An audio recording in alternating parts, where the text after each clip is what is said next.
Good morning, everyone. Thank you for joining us today. In the chat box, if you have not already done so, please type your name and organization.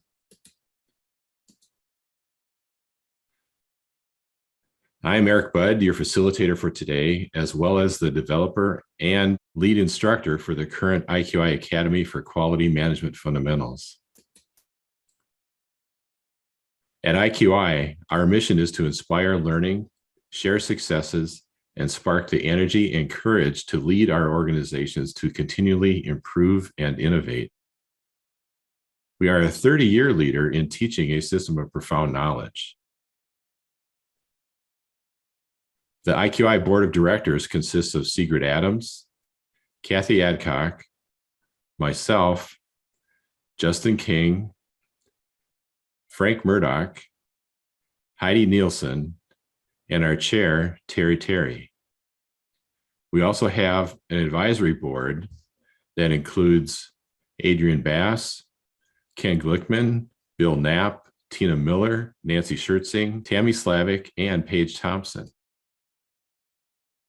The IQI Academy is one of the many programs offered by IQI.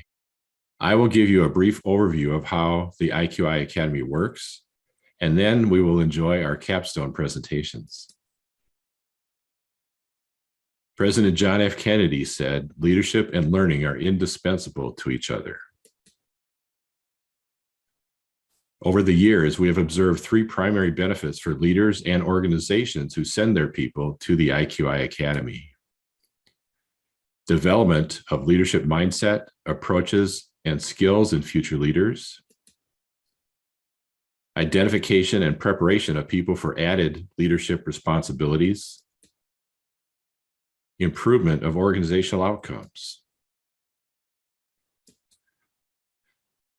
How does one learn to become a more effective leader of people, of processes and systems, of changes that produce improvements? How does one get noticed, recognized, and acknowledged as the leader you are and as the leader you could be? Everything that matters takes place on the court. Your IQI Academy project is an excellent vehicle for this because it puts you in action immediately.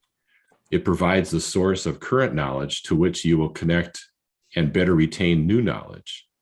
It enables the learning that only occurs when you attempt to cause change, because if you truly want to understand something, try to change it. Your Academy project helps develop the non-declarative knowledge and memories based upon experiences that cannot be taught or transferred. And it creates leadership experiences and skills resulting from producing cooperative, interdependent work. The first and primary source of learning for developing leaders is your organization.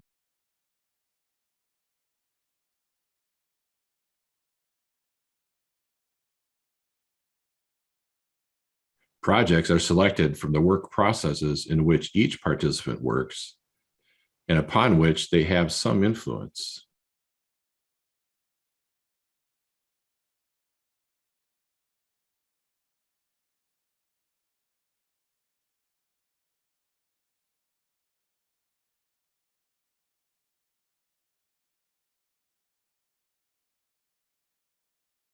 Project selection criteria ensures successful projects. The criteria used are frequency of activity, support from others, freedom to take action, the need for IT resources, and the need or opportunity to learn.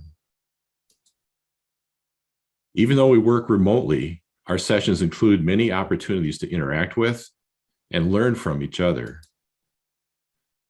Brian Chiselski of Michigan Rehabilitation Services says, "Other trainings tend not to have the same level of depth." He added, "The standout difference between the IQI Academy and other trainings is the amount of hands-on doing and analyzing of each step." Participants in the IQI Academy often join us believing that they have neither the resources nor the time to produce worthwhile change in their organization. One of the most frequently heard reasons for not engaging in transformational or improvement activity is, "I don't have enough time." Our perceptions of time are malleable and context-driven. We can spend hours on a task only to have it feel as if minutes have passed, and the opposite can occur. Sometimes it requires simply a commitment to make something a part of your day. Waiting for the time to become available will find you waiting a very long time. The learning environments that we work within are nothing like the kind and predictable learning environments we experience in sports or games like chess. We work in learning environments that have been described as wicked. Learning methods that comprehend this fact are needed. The broad, multidisciplinary perspectives provided by the leadership teachings of W. Edwards Deming are what is called for. All of the 14 points provide management wisdom. Participants learn, share, and evaluate how their organization's practices align with each of these points. Application of all 4 areas of the system of profound knowledge is integrated into weekly learning and improvement cycles. Leaders and managers from various industries know the beneficial effects that come from understanding and applying the system of profound knowledge. Some even go so far as to say Deming's teachings are the path to ending suffering in the workplace. The 4 areas of the system of profound knowledge are appreciation for a system, from which we learn that effective management of a system requires knowledge of the interrelationships between all the components within the system and of the people who work in it. Understanding variation. There is valuable information to be extracted from variation. Most managers are unaware of how to perceive or make use of this information. The theory of knowledge helps us understand that management in any form is prediction. Plans, agendas, standard work processes, and work rules are all management predictions. It is possible to perform better as a manager when you learn to apply the theory of knowledge to your management predictions. Psychology helps us to understand people and their numerous interactions. Good management will apply an understanding of psychology to support joy in work and to nurture people's innate positive attributes. These 4 areas of the system of profound knowledge form the basis of the IQI Academy, which is structured to introduce you to and to provide you practice in all of the areas of the system of profound knowledge. During Unit 1, participants are introduced to the system of profound knowledge and the 14 points for management. They also begin their on-the-court learning experiences through weekly learning and improvement plan, do, study, act cycles, daily teach to learn conversations, and a course-long theory of knowledge mind mapping activity. Our study of the voice of the customer includes an introduction to the concept of the customer's job to be done as a more useful perspective than customer needs. We learn about the 6 voice of the customer system gaps that exist in every organization. Our exploration of each participant's chain of customers provides deeper understanding of how our work fits into the products and services that the organization delivers. Learning to see the organization as an interdependent group of elements that need to work together to successfully serve external customers leads us to focusing upon how well we interact and work with each other rather than how well we perform independently. We learn that customers and suppliers are important parts of our system and should appear on our representations of that system. Interactions, cooperation, aim, and purpose become primary areas of management focus. We cannot become good, effective process managers until we understand variation. Each participant learns how to use data from their project to create a control chart. They then learn how to interpret and respond to the signals on their control charts by learning to distinguish between sources of common cause and special cause variation. Participants join the rare group of managers who can appropriately address variation in their systems, taking actions that produce improvement and avoid tampering. A wide variety of factors, psychological and otherwise, are examined through an in-depth look at what we often describe as individual performance and performance feedback. These include motivation, joy at work, fear in the workplace, stress, red beads, the 90-30 rule, as well as approaches to address system and measurement issues. These are all integrated into each participant's idealized redesign of a performance feedback process. Our final unit focuses on the true source of transformation.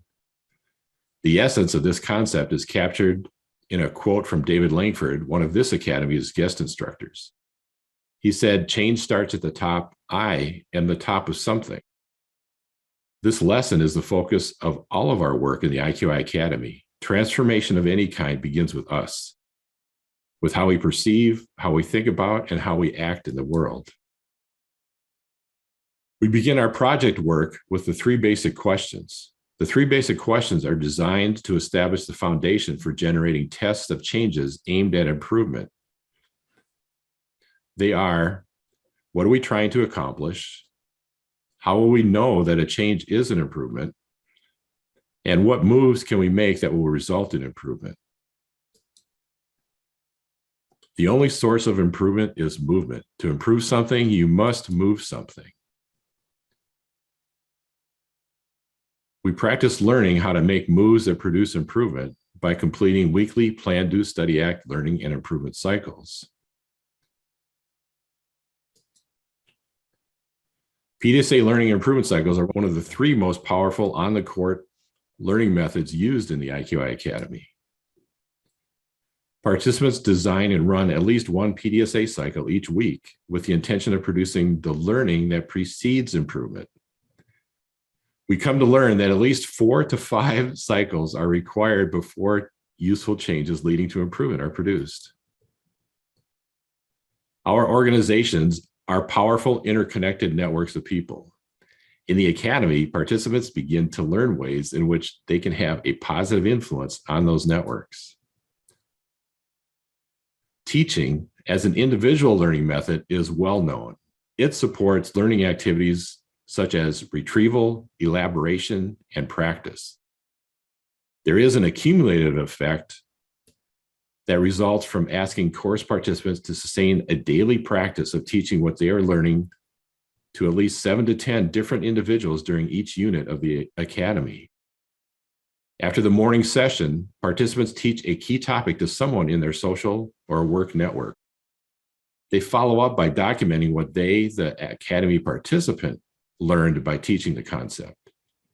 At the end of the Academy, each person has recorded notes from close to 50 teach-to-learn conversations with others. They experience strengthened interpersonal relationships with coworkers. The organization's social network benefits from the new knowledge and exploration of ideas occurring each day. Individuals learn, and the critical mass required for organizational transformation grows. Notes from the daily conversation with another person records what was taught and what was learned by participants as they attempted to teach a single concept.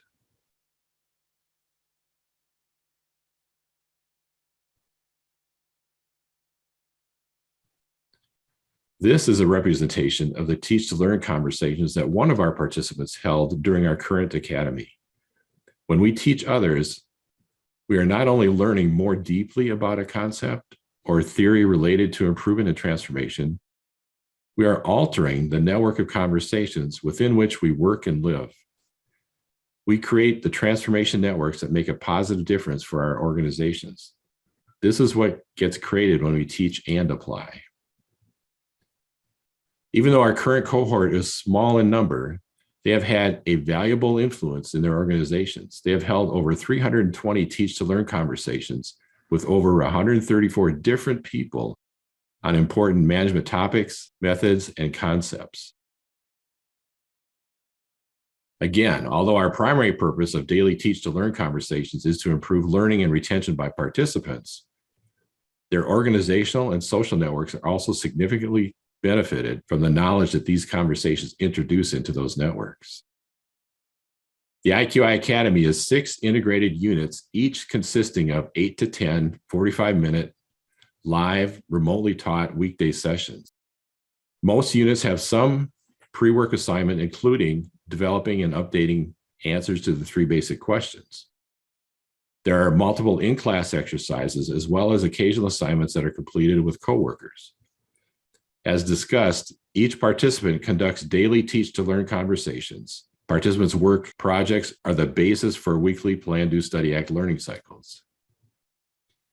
Kind words are often shared about the course and participant experiences. One Academy graduate wrote to me this past year to say, "I'm going to school now to get my master's in education and instructional design. I think that the Academy is one of the best design courses I have ever been a part of." Monica Robbins said this in her capstone presentation.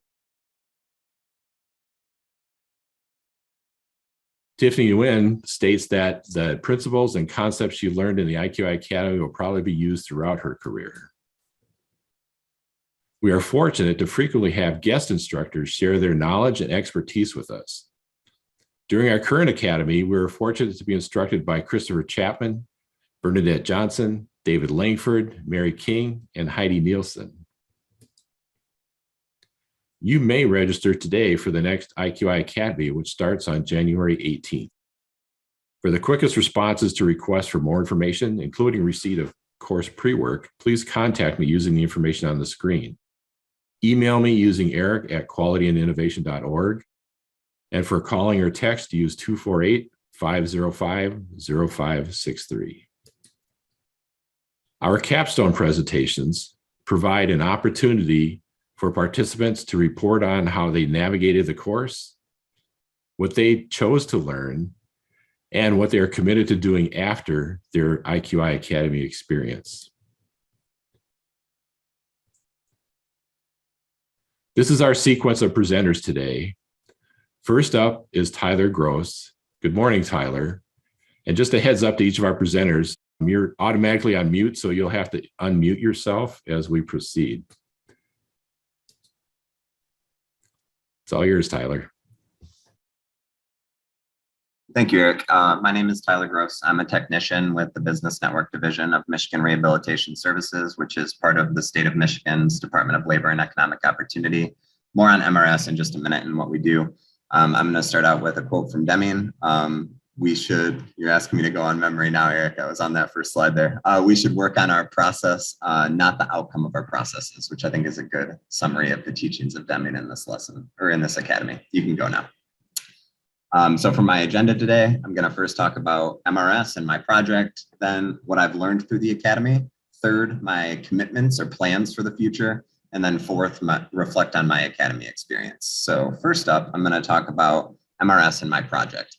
I'm not going to dwell too long on the system diagram here, but I just want to point out a couple things. One, the aim represented in that top right yellow oval. The aim of MRS is to develop customized services for businesses and individuals with disabilities in order to promote a diverse and inclusive workforce. And this is in support of Title I of the Americans with Disabilities Act. So moving down to box 2, you see our customers are individuals with disabilities. This could be adults with or without employment, youth and students. And the agency also serves businesses to support employment of individuals with disabilities. And that's the side of the agency I work on, the business services team, which is the Business Network Division. And moving left to box 3, you see the staff is composed of consultants, counselors, occupational therapists, rehabilitation specialists, which provide these services. And then in the fourth box, again to the left, I'm not going to name all the services, but the services the agency provides both to individuals and businesses are diverse. I would consider myself somewhere in box 7, which is, again, moving to the left and lower. Most of what I provide is administrative support and tech support to the unit. I do data reporting based on the services that are provided to businesses from the agency. So what I learned in creation of a system diagram like this is compare this type of visual representation to an organizational chart. What does an organizational chart tell you? Hierarchy, who reports to who? Not much beyond that. This sort of system diagram positions everyone, all the components of the system, in relation to the aim of the system, which is a helpful learning and understanding exercise. You can advance, Eric. Thanks. Next, I'm going to talk about the process represented by 3 rows here. I being the technician on the top row, our consultants in the middle, and managers on the bottom. First, services are provided to businesses by the consultants. And then second, these services are documented in a computer application called MyBRS, or the Michigan Business Resource System. I assist consultants with that if needed, generally not. Generally, they know exactly what to do in the system. Well, kind of exactly. More on that in a little bit. I take the data from MyBRS and I generate reports in step 3. And then in step 4, these reports are provided to managers to review activities of employees and business services that are provided. And then 5th, these reports, after being reviewed by managers and consultants, are used in performance evaluation, division review, and strategic planning going forward. What I learned about in creating this process flow chart is what my role is in the process. It's easy to see reports as existing in the abstract as either in support of federal reporting responsibilities or internal controls, but this clearly positions them as something that can provide consultants and managers information to understand their recent actions and inform future actions. You can go to next slide. This is the customer chain. You can see I'm represented on the left as the technician, providing the reports in business services data to managers, which then filters to consultants, and then both of our dual customers, both businesses and clients. And I'm not going to dwell too long on the specifics here. You can read the chart. But what I learned through this is that the data work that I do is connected through a chain of action to the services that our agency provides business customers. So like I said, it can be tempting just to see the data reporting as a federal reporting requirement or a measure of internal control, but it also supports delivery of services to our customers through a chain of interactions demonstrated by this. So my project is how is data entered into MyBRS and how can we do so more consistently across consultants? How can we make data entry timely? And how can it be done in ways that contribute to the system aim of employment of individuals with disabilities? You can move to the next slide. So moving on from MRS and my project info, we're going to cover some of the key items that I've learned throughout this IQI Academy. You can advance. The first is sources of variation, how to identify them, and strategies to respond. So what you're looking at here is what would exist previously on an individual report that was provided to consultants and managers. Each one of the vertical bars represents a consultant that provides services to businesses within the business network division. The green bar would be the consultant that I was handing this report to. You can see it's anonymous amongst their peers, but it is direct comparison to their peers. So why is this type of report incorrect? Through the Academy, I've learned that this type of comparison to others is bad in a number of ways. 1, it encourages competition rather than collaboration. 2, it increases anxiety and stress among staff members. 3, it replaces intrinsic motivation to perform their jobs well with an extrinsic motivation of a simple numerical value. And 4th, perhaps most importantly, it ignores the system. It assumes that we can improve individual performance just by someone trying harder or wanting to be better than their peers, ignoring the systematic influences that produce that individual's output. So you can advance again, Eric. This is another example, you can advance one more time, of a report or a feature of an individual report that would have been prior to me taking the Academy. You can see a simple performance indicator tracked over time, month by month. What's wrong with something like this? 1, it has no statistical controls. What do I mean by that? There is no way to determine if the system is stable. And by that, I mean whether the variation we see is common cause, so many factors contributing a small amount of variation, present in every system, none significantly more variant than the other ones. Or whether the causes are special cause variation, so a single cause that temporarily disturbs the process and has a pronounced effect. There's no way to make that sort of distinction just looking at a simple time plot. And 2, it encourages reaction to the latest data. So a natural way to read this type of chart is to look at the most recent data plot and look what is it compared to the last month, compared to this month of last year. And those types of comparisons on a month-to-month basis do nothing to expose the causes of the variation, whether they're common or special cause, and the systematic influences that are at play in creating this type of data. So moving forward, these are changes that I'm going to make in how this type of information is presented to consultants and managers. First, you'll see it is a time plot over time, but instead of an individual or the entire division, it's the Southeast, so regionalized. I've created a mean, so an average data point that runs across the middle, that's that black line, and then upper and lower control limits. You can advance one more time to see the math on how those control limits are created. Pretty simple. It uses the variation in the system to create what we would expect to be the upper and lower bounds of common cause variation in the system. So any data point occurring within those lines, it's indicative of, not always, but it is indicative of a of common cause variation. But something that exceeds could point towards special cause, which has its own set of responses that we can manage by. So why make this change? As I just indicated, it's a way to determine special cause from common cause variation in a way that's not just reacting to the latest data point. You can advance twice more, Erik. And as you'll see on this chart, there are two instances of special cause variation. One, the obvious one, it exceeds the upper control limit on the 1 point. That would prompt a manager to investigate what's going on here that caused this special cause variation. And then we know we can respond to that by plotting timely data, containing the problem, searching for causes, developing more permanent remedies.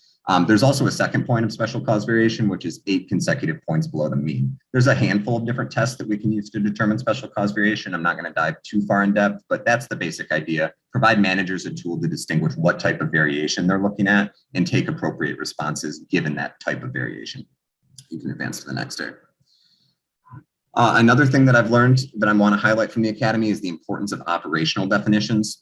Through PDSA cycles 2 and 7, I shadowed and surveyed consultants respective to those PDSA cycles and found that how consultants document certain actions, how they treat collaborators entering late data, meeting new business contacts, unresponsiveness from business contacts, how they document that in the computer application is different between consultants. So moving forward, I plan to continue to work with consultants and run PDSA cycles to get a better understanding of what operational definitions we could form to guide user actions through these gray areas or these edge cases. And the idea is this will create less common cause variation and reduce those upper and lower control limits that we saw on the previous control chart. Yeah, please advance. I think 2 more times here. As Deming says, an operational definition is one that people can do business with. It includes a method of evaluating, it is repeatable, and it is agreed upon by all parties. So we need to come to shared understandings, operational definitions of what is a service project? When do I open one? When do I close one? When do I choose this service over this service? And so that's what I'm going to be working toward moving forward. You can advance it. So what are my plans for my future with MRS using this information that I've learned in IQI Academy? You can advance. My commitments for learning are, I think there are 3 items here. You can just reveal them all, Erik. Yeah, thank you. So starting in our operational team next week, I'm going to experiment with different control chart groupings, continuing to stratify, disaggregate data where appropriate, if it's common cause, to get a greater insight into what I'm looking at in the data and the sources of variation with more specific groupings. By 6/1, the start of June, I want to, between now and then, continue to explore BS consultant practices and preferences to work towards successful operational definitions that we can do business with. And then weekly, always PDSA, PDSA, PDSA, short, rapid cycle learning opportunities. For my project, I'm committing to providing control charts. The first one will be on the first quarter of fiscal year. I know, confusing, fiscal year in state government. And that'll be 2 weeks after the end of January. So 1/14, I would generate the reports for that first quarter, provide it to operational team and staff, and then have the operational definitions ready to go by the start of June through my experimentation between now and then, so that when we roll it out we're expanding the use of this application to all consultants statewide. So part 2 of the Southeast Division rollout, those will be ready to go, complete with user manual and tutorial videos. And those are some of the moves I've speculated that I will make to get there. You can advance, Erik. And then commitments for organization. So I haven't talked about this part with managers, so I'm going to keep it vague right here, but experiment with new methods of evaluation. We talked in the course about different ways to do employee evaluation. In state of Michigan, we're kind of bound by certain practices, but there are flexibility that we can do within our division and how managers are interacting with staff, including myself, with evaluation. So I'd like to experiment with some of those moving forward if my managers are willing.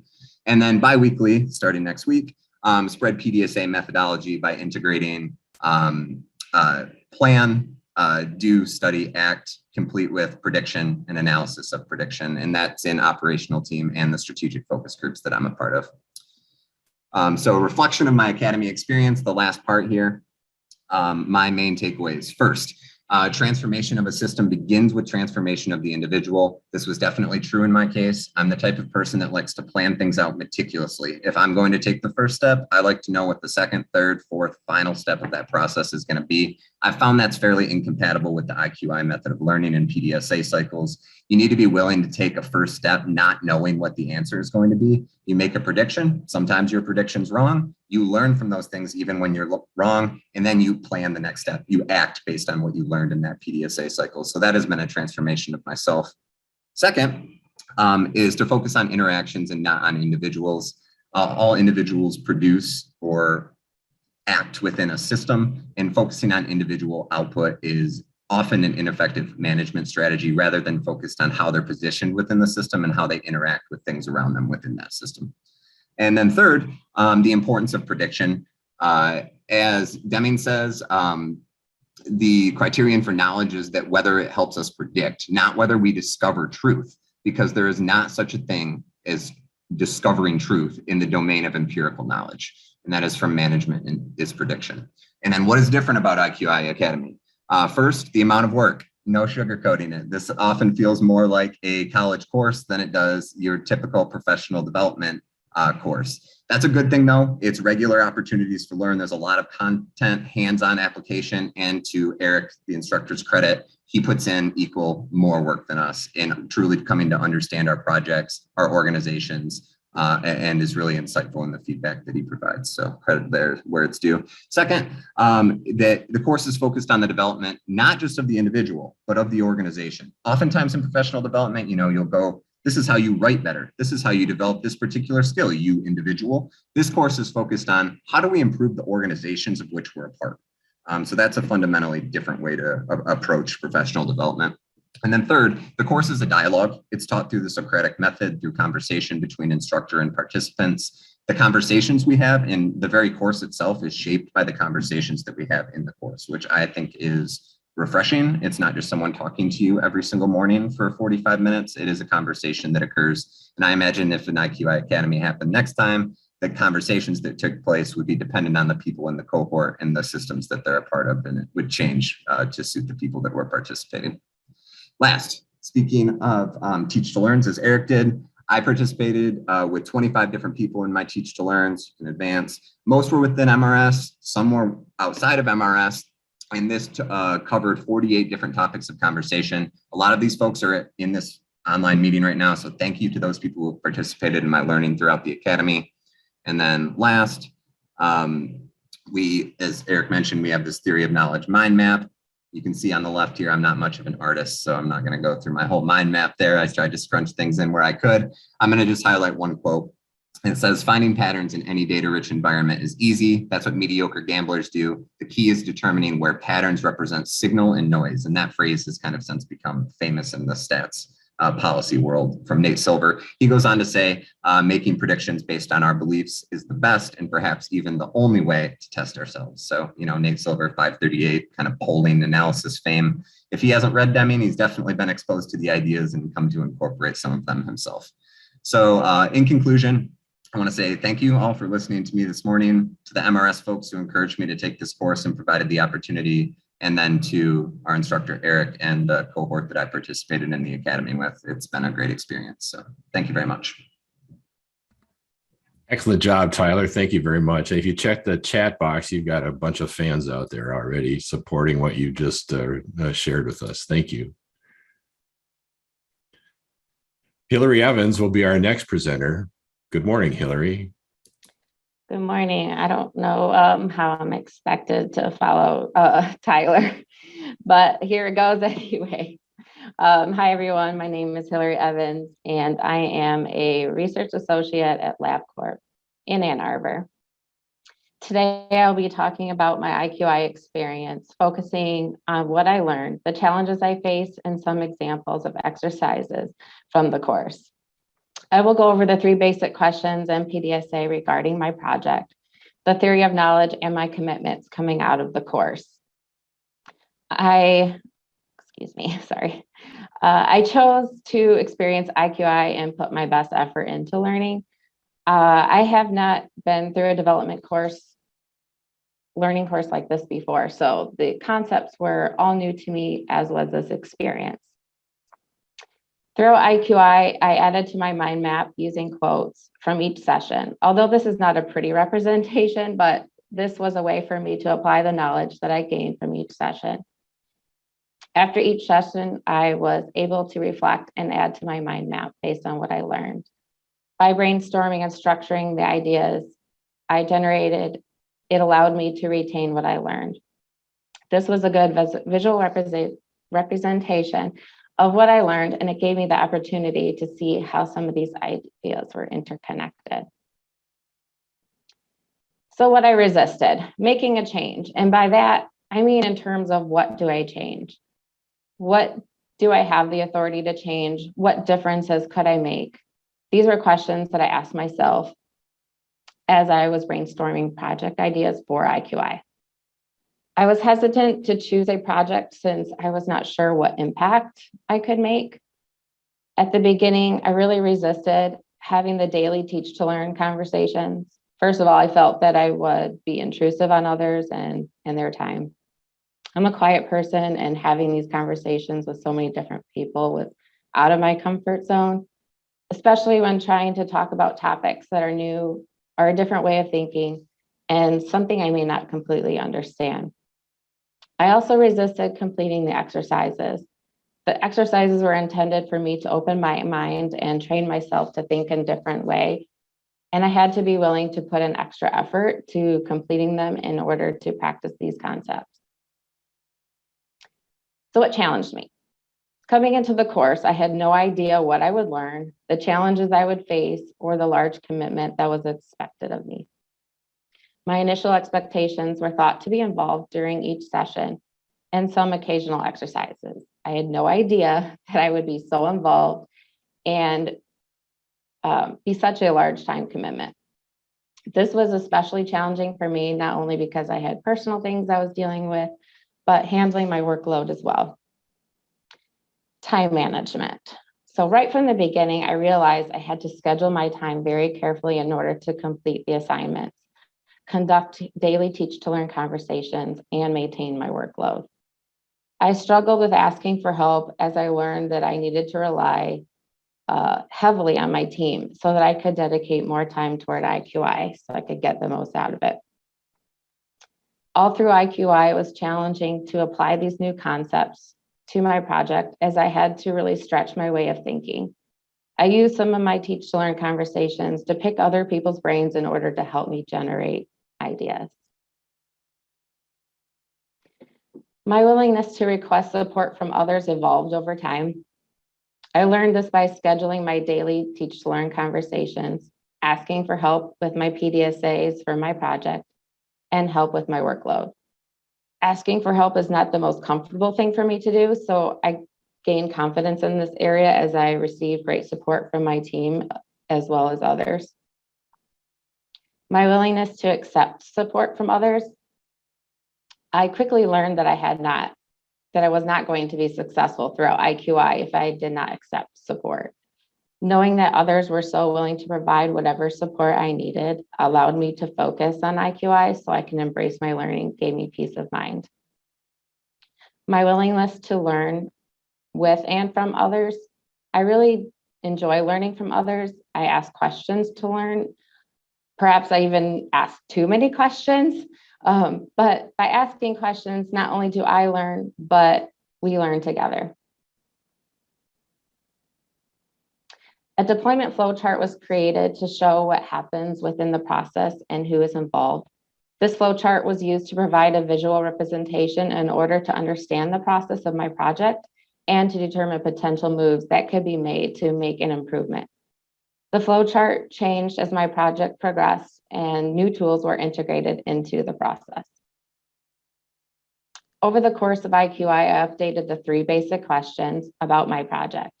These questions changed over time as I learned how to ask better questions that related to my project. The most challenging question for me was the first one. what are we trying to accomplish? Although the question seems like a simple one, I had to truly understand what I was trying to improve and what I could do to try to accomplish it. I learned to avoid the forbidden words in order to measure if a testable change is an improvement or not, and determine which moves I think would make an improvement. From these questions, I conducted several PDSAs making testable predictions. The predictions evolved as I learned through each of my PDSAs. One of my early PDSAs, I learned that my ideas for improvement may not always be useful for the entire team. So for example, I made a study checklist to keep track of the study progress. It was implemented, but not everyone will use it. Many of my PDSAs involved formulas within an Excel file used specifically by the flow cytometry team for client studies. Each of these were tested by another team member. I learned that it is not necessarily the formula itself that needs to be tested, but there could be other observations or suggestions that could be gained by having someone else perform the test rather than just me doing it myself. Could there be a better way to perform the calculations? Is it necessary or is it even helpful? Are all the pieces considered? Those sorts of things. The PDSA plan pictured here was one specifically where I learned from a colleague and some improvements that could be made to the formulas that were being tested. Through conducting several PDSAs to test my predictions, I learned that I gained more knowledge by asking the team about my ideas first. Each PDSA I learned from the previous one throughout my project, and ultimately my project had to change since my learning then became limited. Although I initially resisted doing the teach to learns, as I previously mentioned, I enjoyed learning from my peers and family. My teach learn conversations changed into more of discussions rather than just me fumbling through a newly taught concept. I use these conversations as a time to ask questions about how they understood or viewed the concept. Some of them, I even worked through some of the exercises. By doing this, I was able to gain even more perspective of the concepts I was going to try to teach and ultimately learn. As I previously mentioned, my project had to change. So based on several teach to learn conversations, I learned that several teams within in vitro services were experiencing similar concerns that my team was facing. I decided I would use this as an opportunity to broaden the scope of my project and involve other departments. One of the exercises was to complete a customer chain. Naturally, my initial reaction when hearing the term customer, I thought about our clients. However, a customer can be anyone within a process and has a different job to be done. Understanding who our customer is, their interactions, and job to be done are all vital to understanding the system. Variation exists everywhere. Control charts are a good way to plot data over time to determine common or special causes of variation. Using control charts to determine the cause of variation and how it affected the system was probably one of my favorite topics of discussion.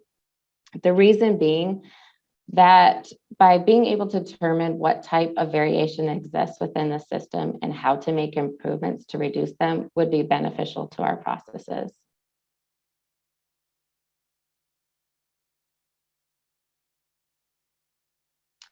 This is a system diagram of the Ann Arbor site from my perspective. I learned that without an aim, there is no system. Each component within that system is working toward the same aim. It is not each component individually, but their interactions that contribute to accomplishing that aim. This was a good way for me to take a look at the company to determine how each component fits into the system. Without each of the components, the system would not exist as they are all contributors. The results that I produced are better questions to ask. Using questions to come up with new questions and using those to test through a PDSA. PDSAs are not about proving my predictions were right, but to learn something about the process and strategize the next steps. The teach to learn conversations were intended for me to learn but it is my hope that my colleagues took away something from our discussions as well. While creating my guest list for this capstone presentation, I learned that you all were a huge part of my IQI Academy experience. I would like to formally thank each of you who have participated with me in my Teach to Learn conversations throughout the Academy. Also, thank you for your contributions to my PDSA work. I have learned much from each of you. When inviting you to attend this, I assumed everyone would be too busy and not have time for this as it is a big time commitment. However, I am overwhelmed by your support and appreciate you all for that. Thank you all for joining today to support me. So my commitments and dates that I've set for myself in order for me to continue learning. I signed up for some developmental courses on Learning Path. These courses are about leadership ID, and I'm curious about how much similarities I will find based on what I've learned throughout IQI. I will also be completing Unit 5 in April. My project commitments are to continue to meet with scientific development to identify new strategies to make improvements, test a proposed strategy, discuss the results, and see what we learn to develop the next steps. My commitments within the organization. Actually, since I had written this date, this has actually already happened. So I had joined the root cause analysis team. So I'm hoping to bring in understanding of variation to support making distinctions between the special causes and common causes of variations to that team. I would also like to integrate what I have learned to my team. Thank you all for listening to my presentation. Thank you to Erik and all the guest instructors in the Academy. Thank you all to my classmates and other participants for your contribution to my learning. Hillary, that was excellent. Thank you very much. Really appreciate your contributions and for dealing with all the issues that you dealt with in order to continue your participation. Looking forward to hearing how your contributions in LabCorp work out over the next several months. So thank you. Rockey Myall is our next presenter. Good morning, Rockey. Hey, good morning. And good morning to everyone else.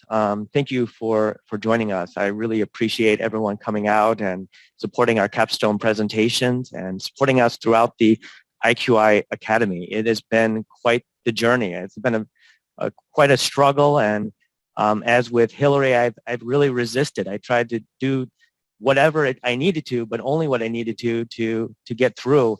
And it's taking time now after the Academy for me to kind of digest. And you'll see a little bit of what I created and some of the examples of what I learned and what I did and where I'm at now 4 months after at the end of the Academy.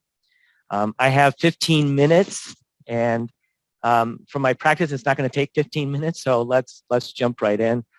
This is the customer chain that I created. I didn't really see myself having much of a role as part of making things. I'm more support, but I realized I make a tagless, I used our laser cutter and make edge plates for a ink transfer printing machine that's done in cut component area. You can see the progression of those tagless labels from cut components from me to the end customer, a U.S. soldier, along the top. And at each level, the customer has a different job to be done regarding the tagless label. Through this process, I recognized quality as an important member in the value chain. The quality and legibility of our tagless labels and the system to ensure they are accurate are important to get the right item to the military personnel and to give them the information they need to get their job to be done. And my work at the start of the chain makes all that possible. And moving on now, Erik, to flowcharts. We were also asked to make simple flowcharts of 5 to 7 items. I chose 7. Here are 2 processes of flowcharts I created for Patagonia Repair. I didn't know if we were going to just focus on receiving process or the whole process, so I made 2. The one on the left is the receiving process that includes both Patagonia and Peckham, and the one on the right is the basic repair process at Peckham. We started off trying to make incremental improvements to Patagonia repair, but mapping out the entire process with my manager, Brett, showed that the in-house system used for performance measure and billing was too complex and cumbersome. Eric Budd came in and suggested we turn to a monthly service agreement and greatly simplify our billing process. We are currently working on this idea. We are also look to go from using and maintaining two databases, one to one, which is Patagonia's Salesforce database, and only one repair classification system. So we're making improvements to the system. I have to say, though, the repair information we're getting from our customers' database is also very complex. It's going to take some more out-of-the-box thinking for us to get to where we need to go. The system diagram, for this assignment, we were to identify the various parts and interactions within the system of our organization resides. By creating the system, what stood out to me afresh is that Peckham runs a business whose aim is to provide employment opportunities and services for people with disabilities and other barriers to employment. And it's not primarily to produce a good or service to be sold, even though we manufacture military wear. That is, and that there is two collaborating and sometimes competing systems, organizations, aspects within the system.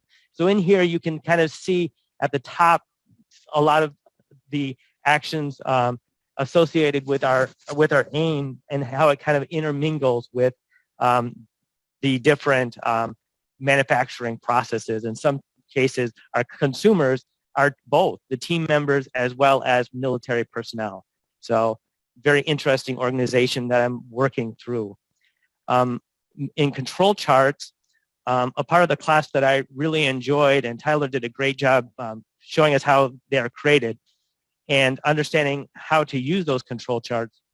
Here are two control charts I created from a week of Patagonia repair data that is broken down into holes, zipper repairs, and zipper hole repairs. Here we have zipper holes pictured on the left and zippers on the right. The control charts show that zipper hole repairs is a stable process. That is, the process is within the upper and lower control limits and doesn't show any other abnormalities associated with unstable processes. But the zipper repairs are not stable, as can be seen by easily just by the points above the upper control limit on the right, and probably there are other issues with this data. The upper control limit for the zipper holes on the left is significantly higher than the one for zippers on the right, and the blue lines on each graph for the mean is also higher. Zipper repairs on the right have more data points, a lot more data points. We just do a lot more of them as compared to zipper holes, which we did 30 for that week.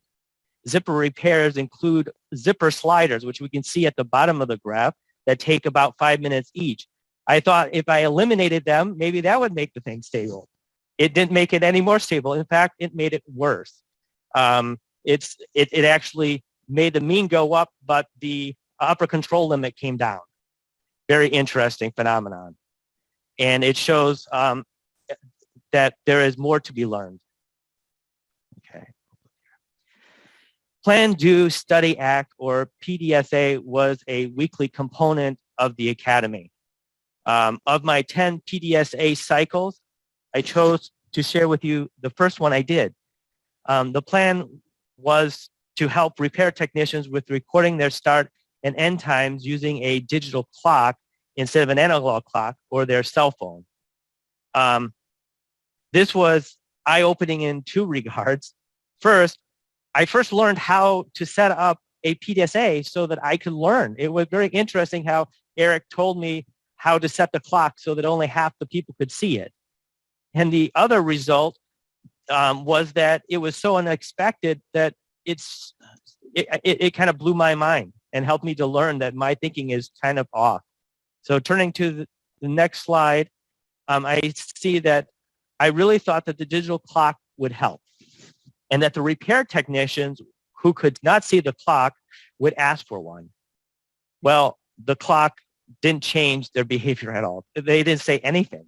In fact, unlike my prediction, no one said anything about the digital clock we installed when I had put a threshold of 2. 2 out of 12, and none, just crickets. Moving on, I had hyped this move, and well, it fell flat. And I learned, yes, I learned that what I think will work, it needs to be tested. It needs to be tried out and proven wrong or right before I know what I really learned and can move on to another PDSA.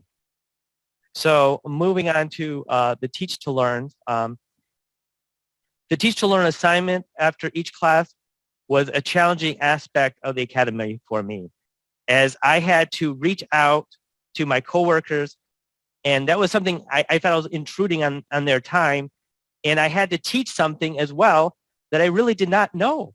I just heard. It stretched me and made me more open to striking up conversations. I got good at asking for help to complete my Teach to Learns and sharing the slides, the insights, the stories I was experiencing in the morning class. It opened up conversations and relationships. And now look and listen to, as I recite some memorable takeaways I have gained through the Teach to Learns I conducted. I learned to stop talking and to listen.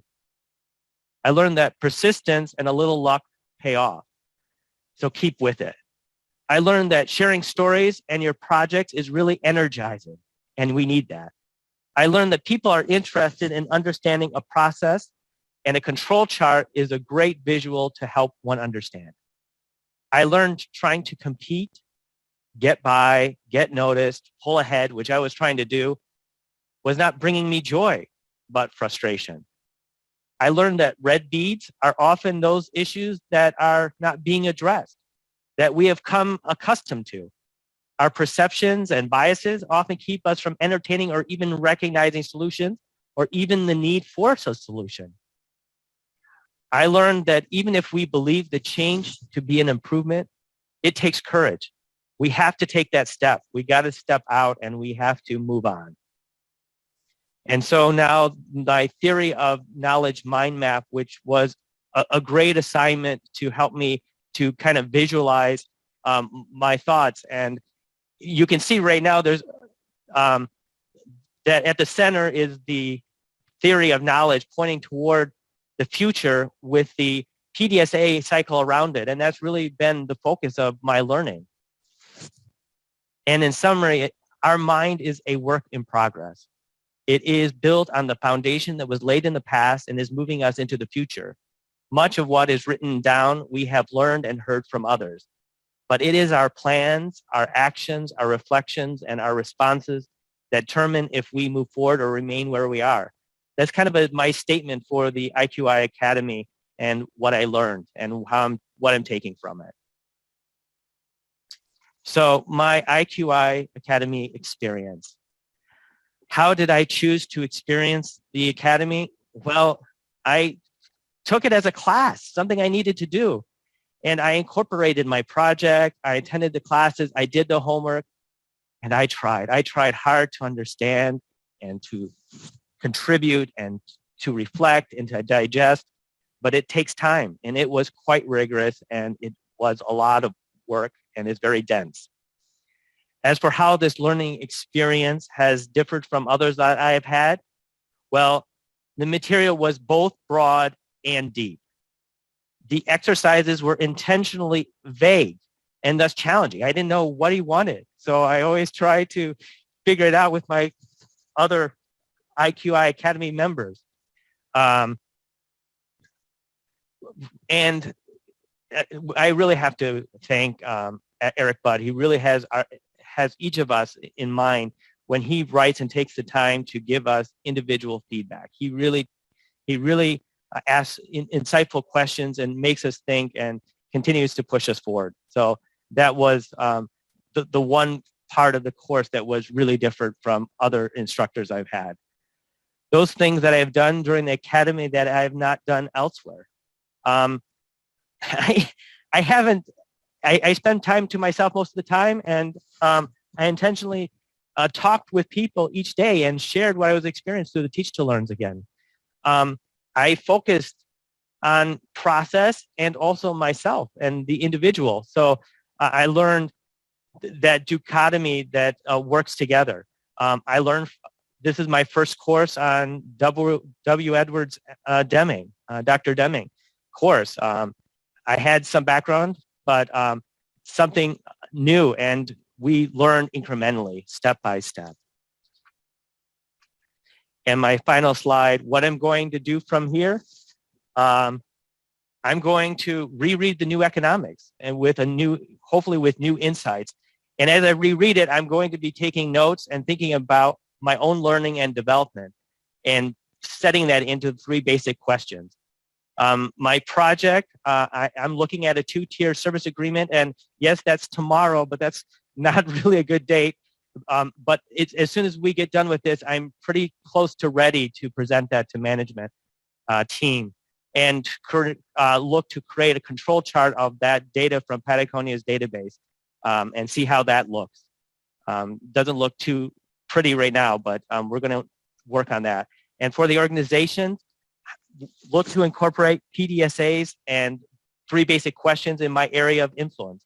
And from there, move on, hopefully, to grow it throughout the organization. So that is the end of my presentation. And I just want to thank everyone who has really worked with us and helped us through this project. And thanks, Harry, for just encouraging me. I got through. And everyone else, it's about over. So thank you so much. Rockey, that was great. And your willingness to take on challenges that are uncomfortable to you really stood out. And it's clear that you have begun integrating the lessons that the IQI Academy presents into how you think and how you work. It's a great example, and I appreciate the work you've done. Erik Johnston is our next presenter. Good morning, Erik. Good morning. Great job, Rockey. We did it, but it's also just the beginning. So my name's Erik Johnston. I'm the Operational Excellence Manager here at Peckham. I want to thank everybody for taking the time today. As I see the rest of the participants, giving their presentations, resistance seems to be a big, topic. And so, with this academy, at times the resistance that I was faced was, things weren't moving fast enough at times. And then at other times, things would come to a standstill for either a red bead becoming a boulder or just the system itself not being integrated to the way they need to be in order for improvements to be made. So, I'd like to start with our mind map, or my mind map, which is really a look into my mind. So these were different quotes and topics that came up. Is just, it really gave me the drive and the reminder every single day, to stay its course and to really be able to, know and pick out different things that could become, experiences within themselves. So a few of the ones, that became my mantras during the last 4 months is, management is prediction. And then the step between a collection of data and action is prediction. Learning is never complete and never perfect. Not knowing it was hard, but then knowing it was even harder. Structure determines behavior. Leadership and learning are indispensable to each other. Curiosity becomes a potent strength, and reduced variation. So with that being said, variation was normal. However, there are 2 types of variation: the special cause and common cause. So when you look at the charts above, the trend lines show variation. However, with the control limits placed on the graph, you can start to recognize a difference between what type of variation there is within a process and system. The one on the top left, which is our silk customer delivery requirements, shows a variation that's common cause, meaning that any of that variation is normal. So the takeaway with that is it's a stable system and it's predictable. The same can hold true for one aspect of the purchasing side of initially being able to say, hey, we need something, let's place an order and of what's required. However, when you look at the process surrounding what comes next, the receipt of the fabric, you begin to see a different type of variation, a variation that's caused by special causes. There's a sawtooth, 6-point consecutives up and down. There's 8 points all under a median. And what that shows us is that that system and that process is unpredictable and unstable. And so for those reasons, I began to ask, what's causing this? As we move into this next slide, at the same time that this academy was starting, we were also going through a transition here within our manufacturing unit. At the same time and around the same time, we as a manufacturing leadership team began discussing core processes that we needed in the line of business. And so with that, I was able to place those within the different organization as a system. And what it does is it shows the interdependencies and the holistic view from all sides. The aim that was created, or one that I had put down before we had came up with the one, was we deliver satisfaction and meaningful work to both our internal and external customers by optimizing process, technology, and people. And I highlighted one aspect of material in the supplier management core process as just a reminder that I'll get into later on during this presentation.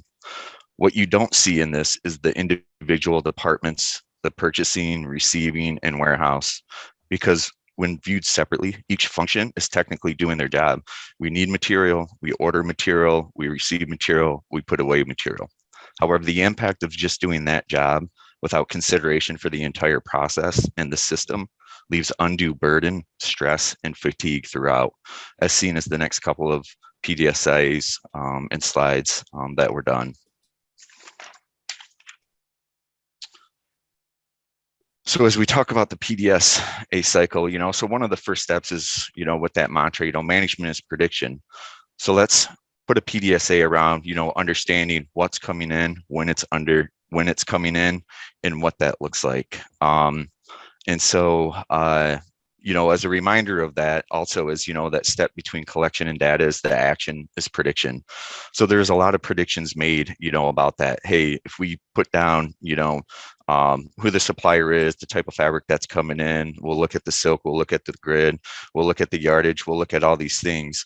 What we ended up seeing is that, there was all sorts of issues that ended up happening that were not predicted. We ended up with mixed batches. The delivery schedule that was communicated with rarely matched actual deliveries. We did see deliveries that were communicated but not listed. And then we also saw what we have as a shipping delivery report from a shipping brokerage. It contained shipments that were not on the list and that showed up unbeknownst to our receiving team. And then the packing list that did come with the deliveries for the grid and the silk didn't include the number of rolls within each batch. So the unload, scan, and the storage was impacted significantly. So the takeaway with all this is that without the ability to predict deliveries, it makes it extremely hard to operate as a system. Not knowing what's coming in and when it's coming in is an extreme challenge. So then that moved us into looking at, okay, well, if we can't understand the way what's showing up and when it's showing up, let's take a look at the trailers when they do show up and try to standardize and create some process around that. And as you can see through the pictures, unloading the individual rolls were extremely labor intensive. And then finding those individual roll numbers on the packing list was extremely labor intensive. And so what that means is that, with the current way the packing list is, and without that understanding of creating a batch summary, which would give us the yardage within those batches, we have to continue to scan those individual rolls into an Excel spreadsheet. And so what that means is that we're constantly looking through the individual roll numbers to try to marry that up, because we don't know when we're pulling those fabrics out, when the beginning is and when the end is to move to the next batch. What makes that hard is that then it's unpredictable of how we have to stage it, and we're constantly kind of looking at a needle in a haystack in order to continue the process. So the takeaway with this is that the prediction here is knowing how much and what you are looking for, and not being able to stop and start the scanning all at the same time. So here's a slide about the customer chain. And so with this, my understanding was, by bringing a cross-functional team together, there's a better understanding of what and how something happens, and can help to understand the trigger points of process and opportunity for improvement, and the ability to unlearn, learn, and relearn, all while understanding and developing as we go. There was another quote on my mind map that I would always go back to, that transformation is discontinuous and there are no separate systems. It's always a continuum. So back highlighted earlier when we were looking at the organization viewed as a system, I had highlighted one of the core processes of a material and supplier management. One of the tools that we are implementing now is what's called a SIPOC. So even though the SIPOC fails to show the interdependencies in process, what it does allow for is an understanding of the functions of those actions and the key tasks, triggers, and inputs, which then can create that structure that determines the behavior. For example, on the bottom left of the input, you'll see a made to stock and made to order inventory targets. By developing this process of a min and a max levels and inventory targets and reorder points, it's going to allow for better prediction of what we need, when we need it, and how much to expect, which will then give better visibility to our purchasing team, our warehouse team, our receiving team. Again, with the reminder that, leadership is learning and indispensable of each other. An example of one of the 3 questions that I did was, trying to bring in some of the transformation and the changes that were happening during this transition and this transformation, and asking these 3 basic questions. What are we trying to accomplish? How will we know that it changes an improvement? And what moves can we make that will result in an improvement? So our aim with this was a warehouse layout designed around process and functions and interactions between those functional areas that occupy it. So you can see the example, on the right-hand side of a sticky note process that we're turning into electronic format. How will we know that it changes an improvement as we work towards finalizing this? Areas are clear and free of debris and unneeded items. Pathways are clearly marked. Handling a movement between function is no more than a couple times, and the footprint of the area will be reduced. Lastly, for what moves can we make that will result in an improvement? What we try to do with these 3 basic questions is we try to get over at least 7 different moves. As we go through this, we start to understand, the whys and some of the causes that will be needed in order for that to be an improvement. So the one that I would like to highlight here is conduct the red tag events around cleaning and organizing and the current items in the warehouse. So the first step with this is that, with working through the teams in the warehouse, is we needed to clear an area, to be able to put things. We had noticed that there was items from other departments that had been scattered all over the warehouse and in different storage forms. So we wanted to bring that all into one place so that we could then have some conversations around it. For a redesign of the warehouse, an event like this affords the opportunity to gather what may be scattered and or forgotten. And it highlights the need for discussions and decisions to be made in a timely manner. By understanding key decisions made by other departments and the functions of the interactions of those decisions, proactive planning can take place to minimize any unwanted impact and prepare for any overflow needed. So as you can see on the left-hand side now, we've got those items all in one spot instead of all over the warehouse. And you can see the items are free and clear from debris. Harry, if you're still on, just a heads up, fabrics are going to be next. Here's a slide of the Teach to Learn. Overall, I did 47 Teach to Learn sessions with 29 individuals. Those are just the ones that I documented. As I talk about the main themes that stand out, revolving around the interactions. So far, they've been based around the operational standpoint. However, as part of this academy, there was also the human side of what interactions mean, the human-centric element, and by definition of what an interaction is, two people talking and conversing and having a conversation, stretching ourselves and stretching ourselves outside of our own comfort zones, outside of the space that we see around us, and gaining a perspective that may not normally be there. When presented with this part of the academy, I took a strategic approach. I purposely looked for and wanted have variation between the different roles and the different capacities, and take it as an opportunity to learn and grow and develop through these conversations. Understanding what profound knowledge means, not just to myself, but for others, and to gain their perspective and their understanding of it and how it may apply in one fashion or the next, will start to plant these seeds and allow us to all grow together. It reminds me of something one of our guest presenters, David Langford, had said, we are all the top of something. And having that mindset going into these conversations allowed me to really, understand the influence that others, not just within my own network, really can have on the impact of our organization as a system. I wanted to highlight, although it was really tough, some of my Teach to Learns. So for an appropriate course of action, talking to Lisa, our Chief Operations Officer, was one of my favorites, since there was a reminder that taking chances and risks to try something new and learning from it was all right, and that the guidance from her that you don't need to know everything before taking that chance. In terms of project scope, I need to change this to say one of the aha moments was when I was talking to Brett, our Vice President of Manufacturing, just through dialogue, and realized that I needed to work through steps in an incremental way instead of solving and then only focusing on the root cause.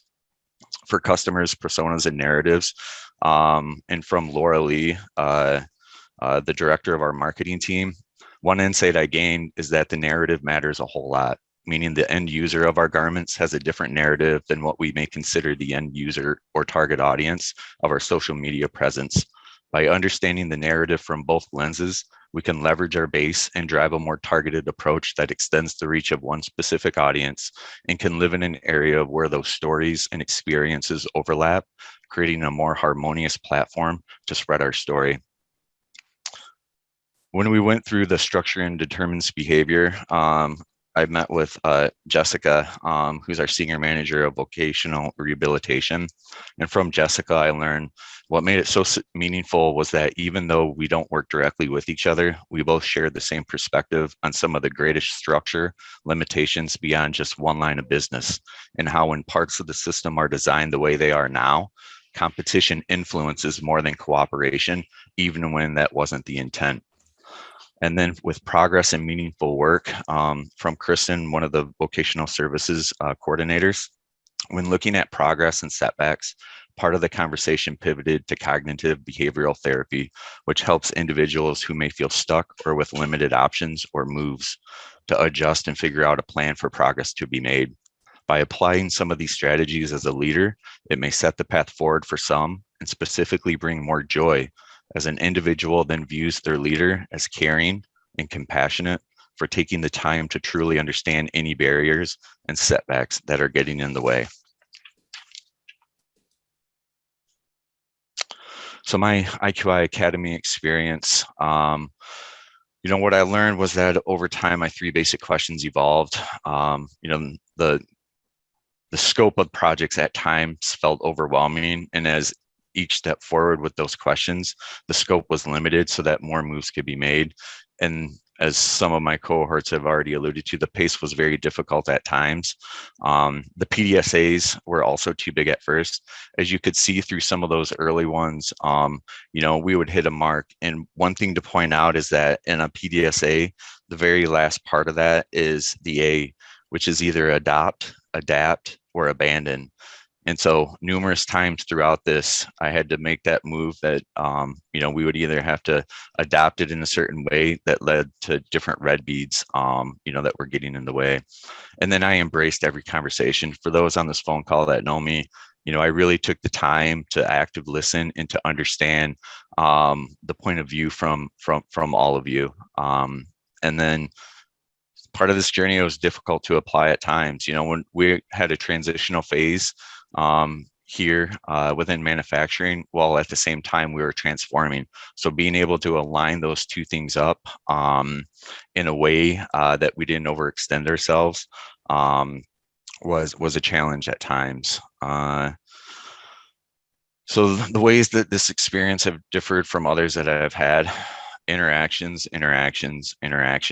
There's a huge focus on that. And by understanding that it's not just departments, there's an organization of a system behind it, real change and improvements can be made.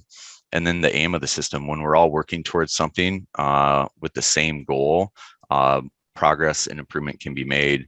And then also predicting then moving.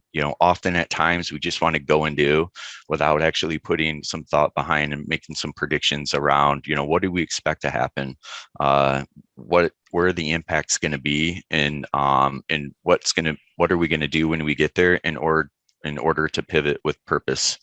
And then underlying assumptions. There was part of this academy that really stuck out when we were learning about this, and it was an example of a father with his child and a milkshake. And the reason that I bring this up is that companies were trying to understand, we have to make a milkshake better. It's got to taste better. What are the ingredients? But the point of that is they never asked that father what they wanted, and that father really wanted the experience of what that milkshake meant. It didn't matter the taste. It didn't matter the amount of ingredients in it. It mattered that experience that he was going to have. And part of this academy and this journey and all the interactions that I've had was that experience in itself. And then intrinsic motivation, being able to understand that we as individuals all want to have autonomy, mastery, and purpose. And no matter what we do, that can be on the ground in the boots level, all the way up to the top and the people making the decisions, that there's meaning in work and that motivation is different for all individuals. One of the other themes that stood out in numerous conversations that I had through my Teach to Learns was a creative space for idea generation. Emily, for an example, that was the big component of that. Being able to have a safe place that we can all just brainstorm and then take action around it is something that we can really work to achieve together as a group. And then the other things, as you can see through the rest of my presentation, were the three basic questions: the PDSA cycles, Teach to Learns, organization as a system, and understanding variation. So on my calendar for next actions, my learning, I submitted this. There's some more that came up, so I'll just add to this, Eric. Focus times. On Fridays, I've already subscribed to Chris's, who's on here, I believe, his blog of Digestible Deming. We met with Bernadette Peters on Wednesday, and she's got some as well that I'm going to be subscribing to, and I want to be able to take that moment to learn and continue, this experience in that realm. As for my project, there's weekly cross-functional redesigns meetings. What's great about that is that now that's taking shape in terms of a project side of it and a process side of that. And so we'll be able to break those meetings up with a more focused approach so that we can accomplish both at the same time.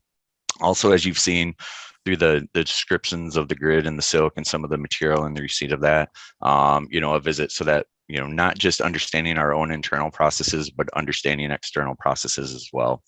As for my organization, scheduling a daily management stand-up meeting, the purpose of this is going to be able to meet with individuals from different departments all together, that we can, understand and provide the expectation and predictions for what the work's going to look like for the week, what the expectations are, and then any safety concerns that we have around that.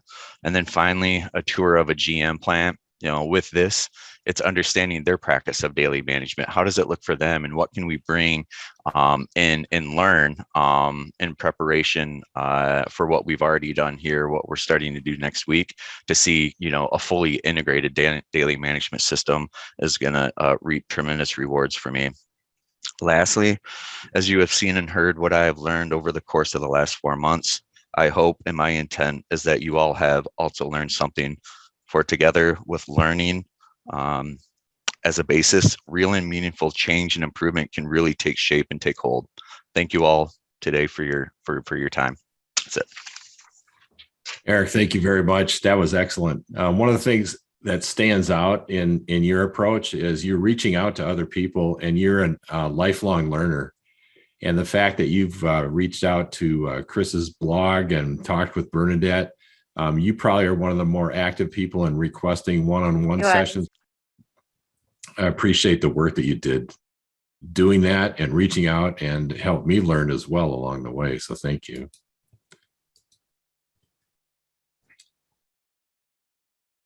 Ashley Winston is our next presenter. Good morning, Ashley. Good morning. Good morning to everyone. My name is Ashley Winston. I'll be presenting my capstone presentation this morning. I'm a research assistant too with LabCorp Drug Development here in Ann Arbor, Michigan. And today I'll be presenting some of the things, the concepts and teachings that I learned throughout the academy, starting with some of the things that were challenging for me.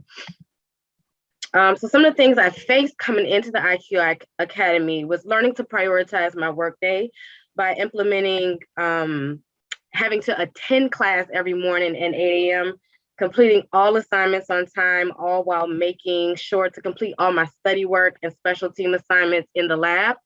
I'm also learning how to apply the concepts learned in class to my daily responsibilities here at LabCorp, and learning how to scale down some of my ideas to think smaller to achieve incremental changes of improvement. The next slide.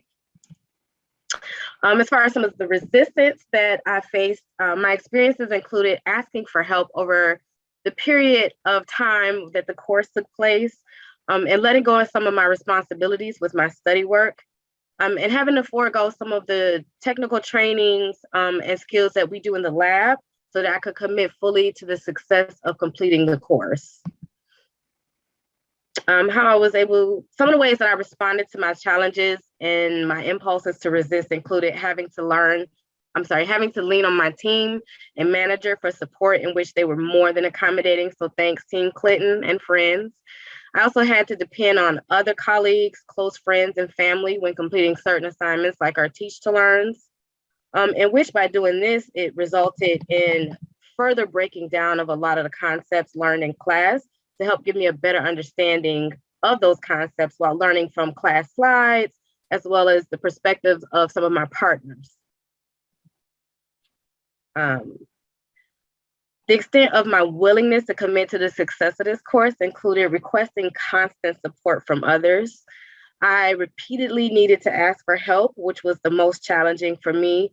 For example, asking to borrow a pen from someone once is okay, but having to return every day to ask for another writing utensil or pen was a little bit challenging, but I was more than willing to do it to commit to the course. Also accepting some of that same support again from my team and others at the time where resources were limited, and it kind of made some of our study workload challenging. And lastly, learning with and from other colleagues during the course and where we helped and supported each other.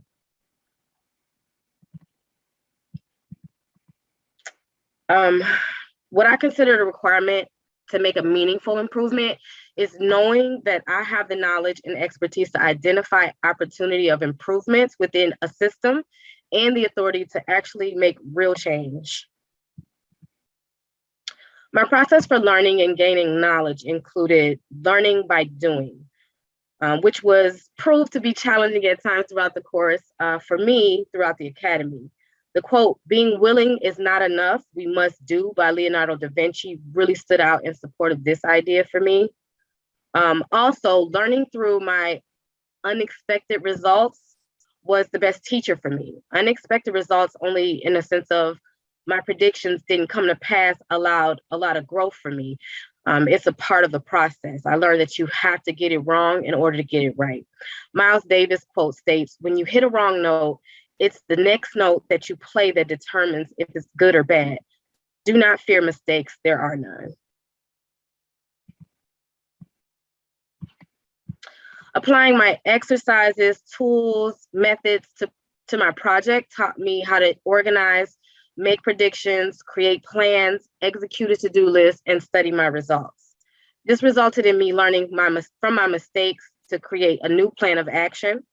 These tools also taught me to apply the concepts of changing a system in incremental steps for a better success rate than trying to make larger changes within a system.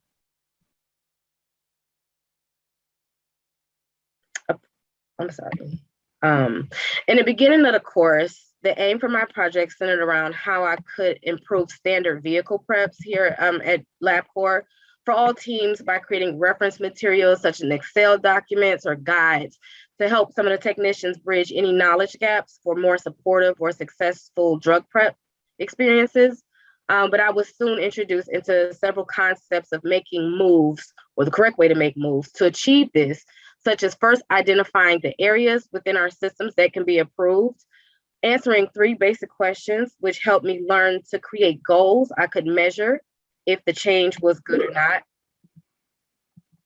And then learning to create PDSA cycles to help implement those changes or moves. So identifying some of the areas of the improvement, you go to the next slide. I first learned how to create like flow charts, such as the one here in this example. This flow chart displayed a specific system we use here at LabCorp that uses a collaborative process that requires several hands to create a final product before reaching our clients. These kind of flow charts allow for me to identify where areas of change or implementing the change would be most effective. Learning to answer the 3 basic questions. So in the beginning, my aim started with trying to make these large, massive moves, massive changes by creating these documents to be utilized for tools for the vehicle preps. I was trying to include what we would call several off-limit words. I was unsuccessful at making measurable moves of improvement, and I had to learn how to scale down my aim to accomplish incremental changes. But after going through the course, I was able to improve my responses. So I was eliminating those off-limit words. I had a more clear understanding of smaller moves to accomplish my aim, and I could state the specificity that is needed to be able to determine if an improvement was produced or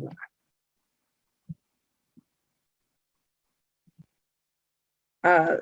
So for my PDSA plan, learning to do that was a little bit challenging. It took a little while, but each step required specificity. So learning that the intentions of the PDSA cycles were to improve something and not change it entirely at one time, and understanding all factors of planning took time.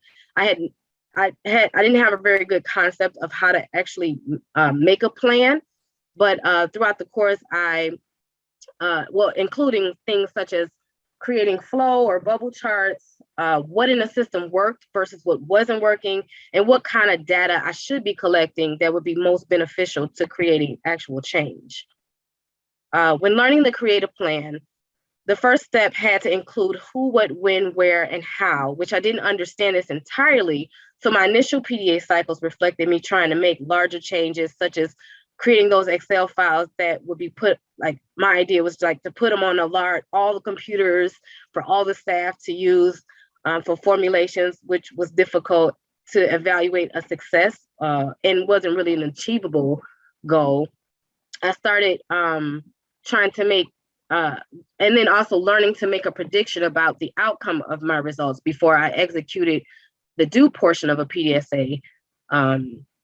I had to make predictions based off observations from only a few of our technicians, which wasn't very good data to support any of my predictions. But again, after going through the course, eventually I was able to gain a better understanding of this concept each time I applied a cycle. Each step within the cycle became clear to me and allowed me to eventually execute my PDSAs cycles with a better direction to affect the actual change. How I experienced the Academy early on, again, managing my time to complete all my assignments accurately and on time and complete all my study work brought a lot of challenges.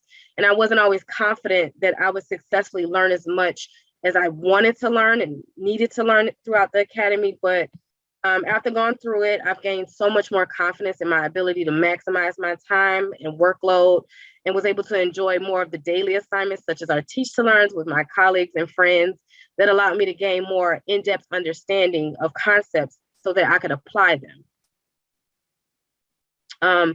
These are a few of the ways that this experience has differed from others that I've had.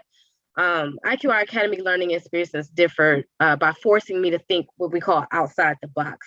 We had to complete several activities before concepts were even taught, which was challenging sometimes.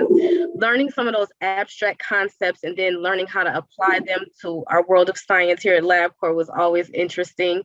And applying those same concepts in a way that I could create the most effective changes to any given system within or even outside of LabCorp.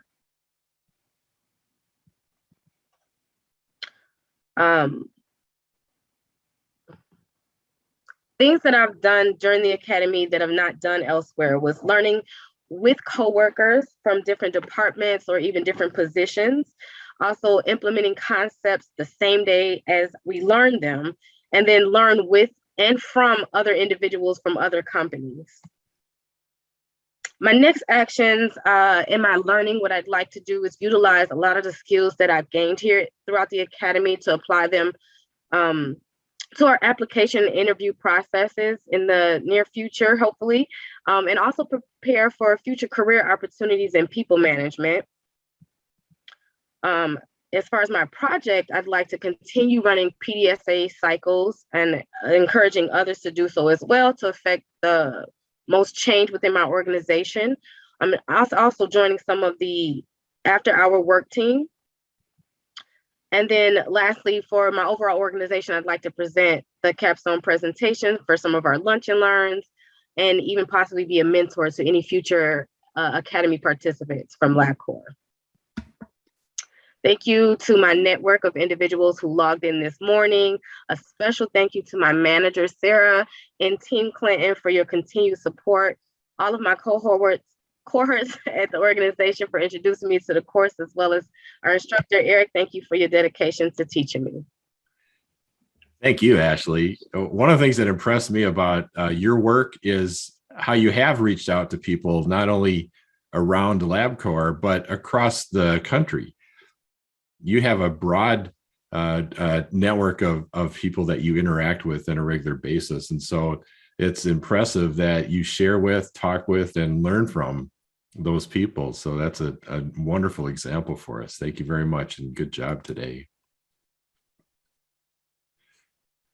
Ian Gerken is our next presenter. Good morning, Ian. Hello, good morning, everyone. My name is Ian Gerken, and I work for LabCorp Drug Development Division as a Research Associate 2. I joined the IQI Academy as a way to further my development for my team lead and to strengthen my skills within the company as an influencer. So one of the big things in this class is learning about yourself. And one of the big takeaways is learning your personal strengths and weaknesses is the best way to strengthen yourself as a person and as a leader. So one of the things I struggled with the most is the teach to learns. I'm very introverted and I like to work independently. So that meant that I was having to drag people into conversations that I necessarily wasn't going to seek out by myself. So that was definitely one of my challenges, especially then inviting people with whom I didn't have a strong relationship to discuss abstract topics. I resisted this at first and stuck pretty much only to my team and my friends within the company. But then as time went on, I realized that one of the big benefits of this was broadening your network, and teaching people other topics within this course will help spread the change. And so then I began to branch out. And I learned to overcome this simply by persevering. I put aside my feelings and focused on the task. Putting aside my fears kind of helped me realize that I needed to enact change within the organization by being selfless and not worrying about what I want to do or what I want to do, and just being a leader, I guess. I began to enjoy the learning process that came through teaching others, and enjoyed valuing their feedback and their different perspectives. I learned that an improvement is most effective when it's intentional. The best improvements will come from a change that is deliberate in its planning, contemplative in its study results, and decisive in its way to implement those results. I learned that there is only one correct way to learn.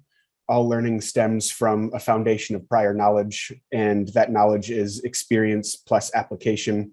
I learned that knowledge is not simply information, but how you interpret that information and enact it. In order to properly implement these changes, you need to have both a high-level view and a deep understanding. If you're too deep into the weeds, you might miss the big picture, but by being on the court and making moves, you are less likely to miss the nuances that come with the job to be done. So one of the big things we learned was that a system is a series of interconnected parts that all work towards a shared aim. We learned that the system diagram, as shown in this slide, is the best way to view a system rather than a hierarchical organization. Because when you have a hierarchy, you're less likely to see all of the inputs needed, and you're more likely to get stuck within your silo. It's important to think about that the final product of, in my case, a final report can't exist without every single one of the departments pictured here. As I started making this diagram, I began to picture and think about all of the programs, the electronic programs and everything, the consumable items that I use on a daily basis that are required to complete my job, but that the client doesn't necessarily see, but that doesn't make them any less important to the final product. I learned that it's important to view the system as interconnected parts, because with this web style diagram, it's easy to see all of the interconnections and all of the different inputs that you need to do your job. One of the important things that we learned was that if a system is not fully functioning, or if a system is fully functioning, each department doesn't necessarily have to have a positive result in and of itself if the overall system is positively impacted. And one of the ways that that was applied to my project was in regards to our facilities department, who handles most of our receiving.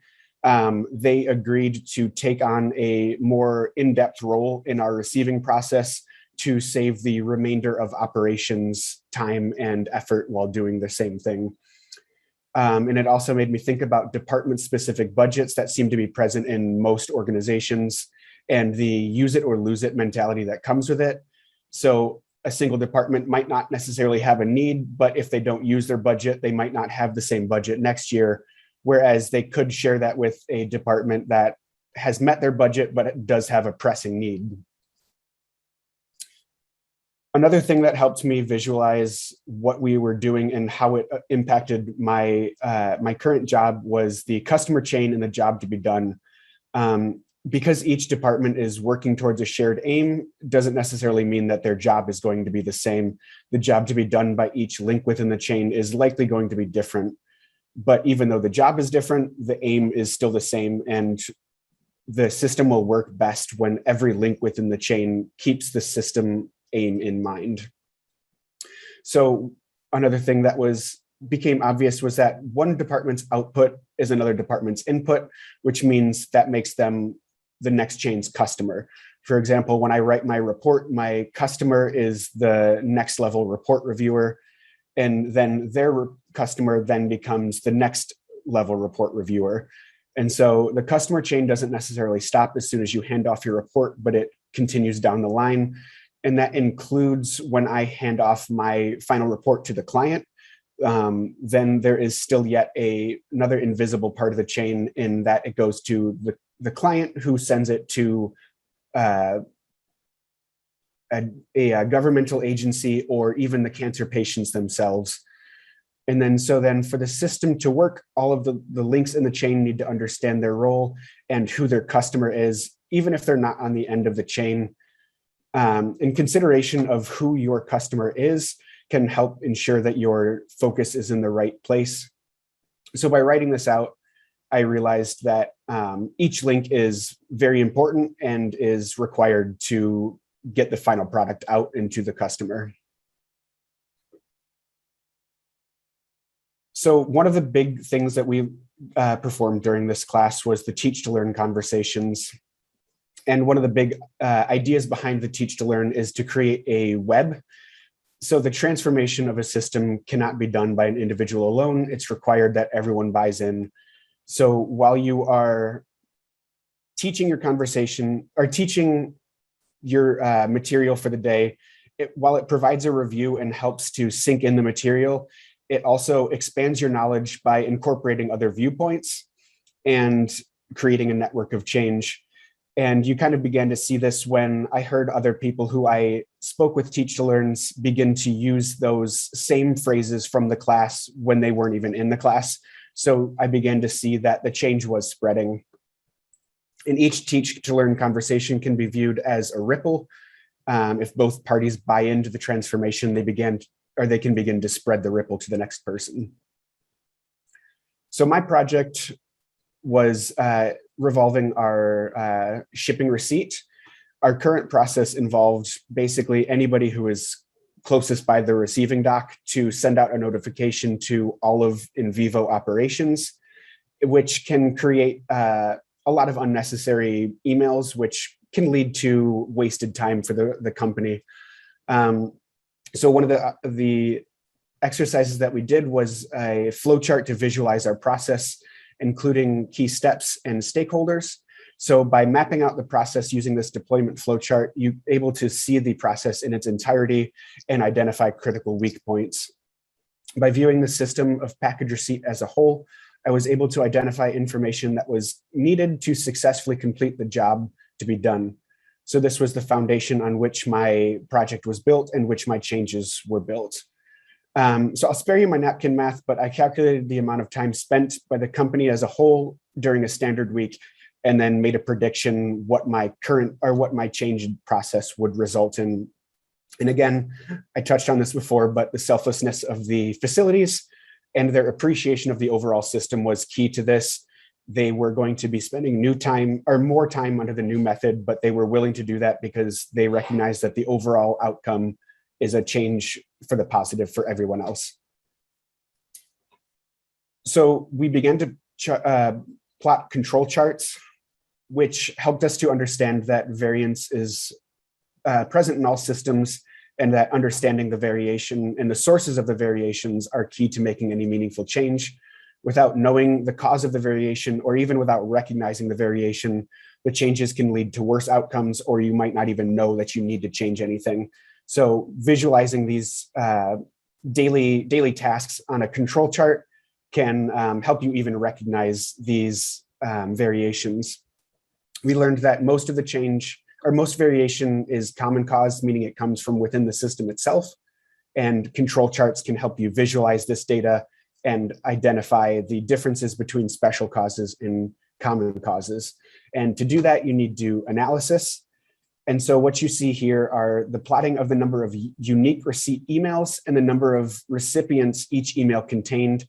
And this gave me a good idea of the number of packages we were going to receive on any given day, and how many emails we were receiving on a given day, and how many unnecessary emails we were receiving on a given day. And so in the receipt email graph on the right, you can see that there is a data point that falls outside of our upper control limit, and that indicates a special cause event. But unfortunately, we analyzed this data point after too many days had passed. And so we had missed our chance to properly analyze the possible causes. But part of my continued study will be to continue to plot this data and hopefully catch any additional special causes at that time. So PDSA cycles were kind of how we performed and analyzed our changes. And so to do so, it's important to know the exact reason you want to make your change, which ties into the three basic questions. Knowing the end goal can help delineate possible solutions without becoming fixated on a possible single solution. And that ties back into writing out the flowchart of our process. And by viewing the whole process, you can see potential impacts by making single changes. Keeping the end goal of a single location for receipt information and reduction of receipt emails, I didn't necessarily corner myself into a single path, and gave myself many potential ways forward. Prediction of the changes of the results of my change made involved studying the current receiving process to compare to the results. And then in order to successfully complete a PDSA cycle, you have to be able to be proven incorrect. And to do that, we learned to avoid off-limits words such as fewer, less, and easier. The study portion is probably the most important part of the PDSA cycle. Without studying the results of your moves, you're not really, you're not doing yourself a good favor, because you can silo yourself into a change that hasn't necessarily reached its full potential. So without studying the results of my first PDSA cycle, I never would have realized the pain it is to type in a recipient email address and do the proper fields. So by acting on my observations, I was able to start my next PDS cycle to address the deficiencies that came from the current draft of my new shipping receiving form that you can see on this current slide. And then this, this second PDSA cycle, and the positive changes were confirmed by early test users. And then the next cycle included the addition of drop-down menus, checkboxes, and autofill options. So to further my learning, my next goals are going to be continuation of my current project, which will include a full-scale implementation. And then after full-scale implementation and testing and refinement, I would like to expand my current project, which would possibly involve the storage solution or storage conditions and possible lots, final dispositions, and other items like that that can help trace these compounds as they go through our system. As for my personal learning, I plan on rereading The New Economy with a new perspective and taking notes again based on how I learned through the class, and then further teach to learn conversations based on that reread as I gain a new appreciation. So I just wanted to thank everyone that put up with all of my teach to learns and all of my seemingly random questions. And thank you all for joining today. Thank you very much, Ian. This is very detailed, interesting, and I appreciate your willingness to look inside and throughout the course do some things that have been uncomfortable for you and still hang in there and stick with it. We're going to be running over a few minutes. Hopefully you can stick around while we hear the final presentation from Gloria. Gloria Choi is our next and final presenter. Good morning, Gloria. Hello, everyone. My name is Gloria, and I'm a study coordinator at LabCorp. Before I participated in IQI, I hadn't really realized the power and ability that everyone had to initiate change. And I think that's the biggest lesson I've learned these past few months.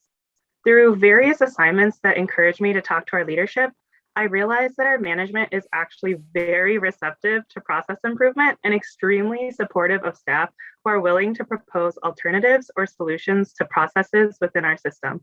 So if there's one thing I'd love for everyone to take away today, it's that limits in the face of inaction are created by the individual. And as Deming states in his 14th point for management, it's everyone's job to transform the organization.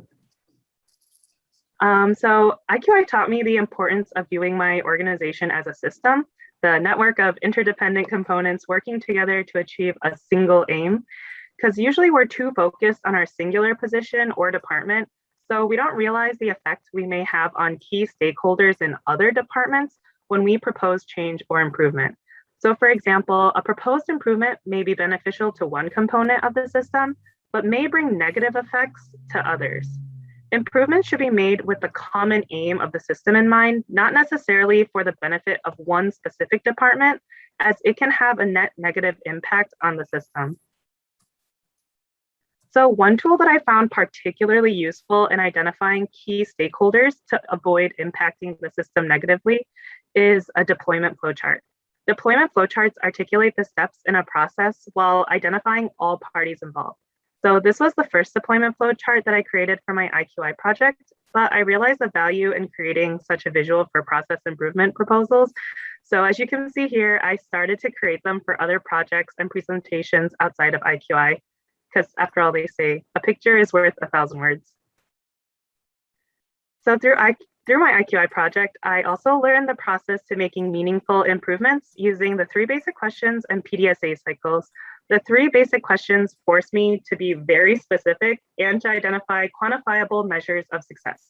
So for example, the box highlighted in red is my first attempt at answering these questions without any guidance, whereas the answers in the green box are my answers after only 1 week of class. My answers had become more concise and they eliminate vague, non-quantifiable words such as enforce, increase, and improve. Through my PDSA cycles, I had to come to terms with the fact that being correct about my predictions was not the goal of these improvement cycles. PDSA cycles don't really have like a clear black and white right answer. In fact, the goal of PDSA cycles is to learn. So any new observations or predictions that I may have discovered became the correct answer. By doing so, the focus of my project actually slowly shifted. I originally started my project with the goal of promoting the use of our pre-existing Outlook calendars because I had assumed a lack of reservations was what was causing a scheduling conflict for limited resources such as equipment and space. However, through my cycles, I began to realize that scheduling conflicts were not as common as I had originally assumed, and I learned the importance of identifying a tool's job to be done before improvements were made. So originally we learned about identifying one's job to be done through this customer chain exercise that you guys have all seen now, because it outlines each person's unique contributions and role in a system. So for example, the job to be done by a study manager at LabCorp is different than the job to be done by our clients at pharma companies. But both of our aims is to develop efficacious treatments for cancer patients. I actually ended up applying this concept to my project because my PDSA cycles were indicating that the job to be done by two scheduling tools that my department was using was overlapping. So for example, this table right underneath my exercise is just a quick draft of what I heard was supposed to be the intended job to be done for our two different scheduling tools. But currently the dosing book that's listed on the left is also being used to visually show capacity at each time, which is supposed to be the job of the bubble calendar. This can create confusion and repetitive work because now staff don't know which one to use in order to provide clear communication regarding their schedules. And this is an example of what happens when improvements are made without first identifying the intended job to be done of resources used. And this was super ironic because I was actually the one who proposed the improvements made to the dosing book to increase capacity visibility. So basically I shot myself in the foot like 6 months before IQI. So I finally got to see what happens when one makes improvements with and without IQI knowledge. Aside from all these lessons on process improvement in the organization, IQI has also taught me a lot about myself. I found out that I learn best when I actively try to apply concepts to my daily work, and I enjoyed the Teach to Learn assignments as they helped me to facilitate unique conversations with my coworkers that introduce new ideas. This ended up being a little dangerous for me though, because through these discussions, I got overzealous and rapidly filled up my plate with a plethora of projects. I learned that I have a difficult time prioritizing when I get too passionate about certain projects and can lose track of time. Thankfully, my style of work hasn't been a huge barrier to my current position, but I have found that it's not compatible with the tight deadlines that I encountered through IQI. IQI was extremely fast-paced and assignment heavy, which was super challenging for me. So I found myself doing the bare minimum for certain assignments just to get through them. However, I think I had a unique experience that also allowed me to maximize my IQI experience because my study coordinator position is based on process improvement and development. So I was given a lot of freedom by my manager and our group leads to apply the concepts that I was learning to almost any process that I was passionate about at the time. Sorry, you can actually move on another slide. So here are some of my next few steps that I had in mind for my learning. The first is to reread Deming's The New Economics by the end of this month to see if I read it a little bit differently now that I've participated in IQI. Additionally, as a bookworm, I've kind of been eyeing a few books that Erik has been suggesting to us throughout our sessions. And so I'm planning on starting 6 Thinking Hats by Edward de Bono, as it's advertised as the multi-million best-selling guide to running better meetings and making faster decisions. Regarding my project, I would like to redo my control chart to quantifiably identify if I have a stable system and create a template for our Outlook calendar so that they contain more consistent information. And then lastly, for my organization, I hope to continue to help promote a culture of transformation by following up with all the projects that I've started in the past few months and to make sure that improvement is continuous. And I'll also offer a Q&A session with LabCorp participants for the next session of IQI to help provide accurate insight into what to expect and hopefully tips that will make their session a little less challenging. So thank you so much for making the time to attend our presentations, and I hope you all have a wonderful rest of your day. Gloria, that was great. I fully support your last action there. In fact, if you want any help with that, I'll be glad to assist. I like that idea a lot. Helping people prep for the next academy is a good objective. And your approach to learning and doing and then taking on more is interesting, insightful, and could be overwhelming, but I think you've managed it quite well. So thank you very much.